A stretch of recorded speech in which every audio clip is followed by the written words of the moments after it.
सारे important stocks. वैसे इतनी एग्जॉस्टिव लिस्ट है कि अभी शुरू करा तो सीधा सादा भी खत्म हो जाएगा। मुझे लग रहा है मैं 3:30 तक कंटिन्यू कर सकती हूँ। तो जो इंपॉर्टेंट वाली है सुबह सुबह जानने वाली वो बताइए। Good morning. Good morning. UltraTech cement और इंडिया सीमेंट रेडार पर रहेगा। देखिए जून में जब इंडिया सीमेंट में अल्ट्राटेक ने राकेश दमानी का हिस्सा खरीदा था तब ये सुबोगाहट और जोर पकड़ रही थी कि शायद और स्टेक खरीदेंगे या नहीं। अब इवेंचुअली वो हो चुका है। कल की एक बोर्ड बैठक में उन्होंने निर्णय ले लिया है कि 32.72% हिस्सेदारी जो बची हुई है वो अल्ट्राटेक दरअसल इंडिया सीमेंट में खरीदता हुआ दिखाई देगा। इसमें ध्यान रखिएगा प्रमोटर एन श्रीनिवासन का पूरा स्टेक और उनके जो बाकी एसोसिएट्स हैं उनका स्टेक खरीदते वो दिखाई देंगे। तो लगभग ये डील 3,954 करोड़ पर वैल्यूड है। 390 रुपए प्रति शेयर पर ये सौदा होता हुआ दिखाई देगा। एंड मोस्ट इंपॉर्टेंटली ये एक ओपन ऑफर ट्रिगर करने वाला है। यहाँ पर जो रफ कैलकुलेशन कह रहा है कि ईवी पर टन के लिहाज से करीब $110 प्रति टन पर यह डील वैल्यू की जा रही है। ध्यान रखिएगा जून में जब वो सौदा हुआ था, जब अल्ट्राटेक ने इनफैक्ट राकेश दमानी से वो 22.77% हिस्सेदारी खरीदी थी, वो 268 रुपए प्रति शेयर पर हुआ था। ये डील लार्जली एक प्रीमियम पर हो रही है और अगर आप पिछले क्लोजिंग प्राइस सर देखेंगे तो करीब 4% के प्रीमियम पर ये दरअसल ओपन ऑफर आता हुआ दिखाई देगा। ऑफ कोर्स यहाँ पर रेगुलेटरी अप्रूवल्स के बाद लगभग 6 महीने लग सकते हैं इस डील को पूरा होने में।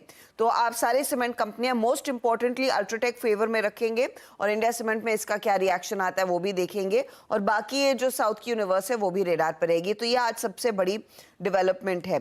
इनफैक्ट क्योंकि हम आदित्य बिरला ग्रुप की बात कर रहे हैं तो एक और अपडेट इनकी तरफ से आया कि वो ज्वेलरी बिजनेस में बड़े तौर पर उतरने की तैयारी कर रहे हैं। इन्होंने अनाउंस किया है कि इंद्रिया नाम का एक ब्रांड दरअसल ये लॉन्च करेंगे।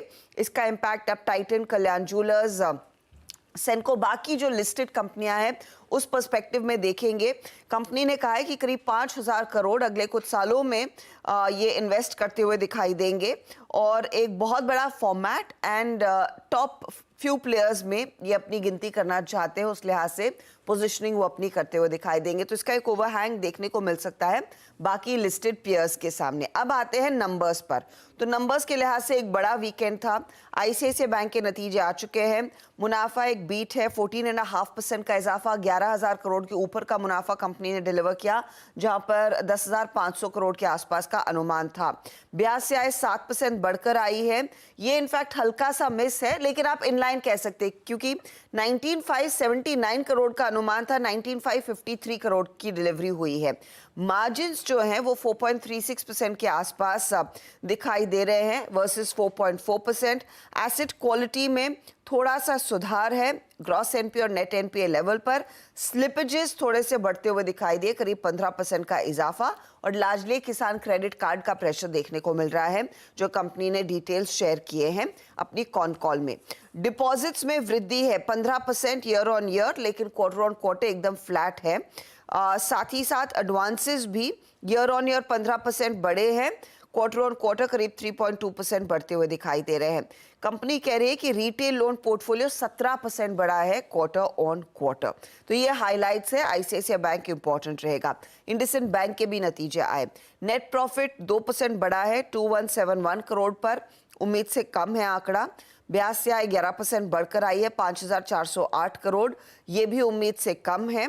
ग्रॉस एनपीए 2% पर आया है। एसेट क्वालिटी में थोड़ी सी स्थिति बिगड़ रही है, वो चिंताजनक है। आई थिंक पहली दफा कंपनी का जीएनपीए हिस्ट्री में इतना बढ़ता हुआ दिखाई दिया है। मार्जिन्स आप देखिएगा 4.25% वर्सेस 4.26%, उसी रेंज में है लेकिन थोड़ा सा प्रेशर बना है। पंजाब नेशनल बैंक के नंबर्स पर भी आज मार्केट रिएक्ट करेगा और पीएनबी के नंबर्स से ज्यादा गाइडेंस ज्यादा इंटरेस्टिंग है। तो नंबर्स में प्रॉफिटेबिलिटी 1.5 गुना बढ़कर आई है 3,251 करोड़ पर। ब्याज से आय में 10% का इजाफा।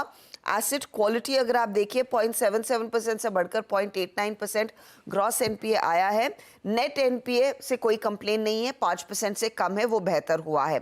FY25 के लिए कंपनी कहती है ग्रॉस एनपीए रेशियो 4 से 5% वो मेंटेन करते हुए दिखाई देंगे। And most importantly credit cost 0.5% के नीचे होगी जो पहले करीब 1% के नीचे थी। ये कमेंट्री इंपॉर्टेंट है पंजाब नेशनल बैंक के लिए। इसके अलावा आप एनटीपीसी पावर ग्रिड के नंबर्स पर रिएक्शन देखेंगे। एनटीपीसी के केस में प्रॉफिटेबिलिटी 11% बढ़ी, रेवेन्यू 13.5% बढ़ा है। पावर ग्रिड के लिए मुनाफा, रेवेन्यू, एबिटा थोड़ा सा वीकनेस देखने को मिली है। डॉक्टर रेड्डीज के नंबर्स आ गए हैं। यूएस और इंडिया बिजनेस से पुश मिला है। स्टॉक स्प्लिट का ऐलान 1:5। तो ये सभी चीजें हैं जो आज रेडार पर रखेंगे। बहुत सारी हैं, बहुत डिटेल में 8:30 बजे जब हर्षिता जुड़ेंगी तो इन रिजल्ट्स को एनालाइज भी करेंगे अपने पैनल के साथ। एक काम करा जाए, क्विकली एक छोटा सा ब्रेक के उस पर आज का इवेंट्स कैलेंडर और कमोडिटी स्ट्रैटेजी।